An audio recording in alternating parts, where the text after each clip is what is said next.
এত পরিমাণে air pollution Dhaka শহরে ভাই, লিটারেলি ওই যে মেট্রো স্টেশনটা ভিজিবল হইতেছে না। মনে হইতেছে কোনো কোনো শীতকালে আসি, যে ওই যে কুয়াশার কারণে পুরো কোনো কিছু দেখা যেতেছে না, কিন্তু শীত নাই, কিচ্ছু নাই। গরমের মধ্যে এত পরিমাণে ধুলা, এত পরিমাণে ডাস্ট বাতাসে, যে কি বলবো। এরকম দেখতাম ইন্ডিয়ার মুম্বাই নাকি দিল্লিতেই দেখা যেত, যে নিউজে দেখতাম যে এত পরিমাণে যে এয়ার পলিউশন, যে কোনো কিছু দেখা যাইতেছে না।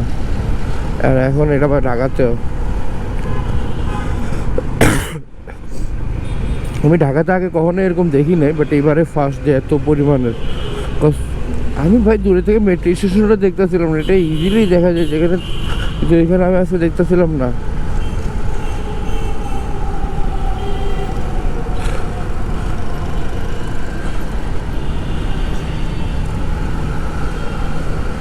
এটা নিয়ে যদি সরকার এখন পদক্ষেপ না নেয়, তাহলে ফিউচারে আমাদেরই ক্ষতি। এটা খুব খারাপ একটা অবস্থা। যে আমরা ধরেন আমরা বড়রা যাই একটু আসি, কিন্তু এই বাতাসটা আর বা জিনিসটাই বাচ্চাদের জন্য কিন্তু একটা ইয়ার মতো, অ্যাসিডের মতোই বলতে গেলে, সাইনাইডের মতো।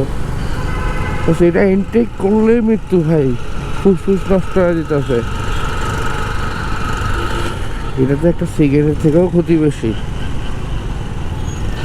করতে গেলে এখন।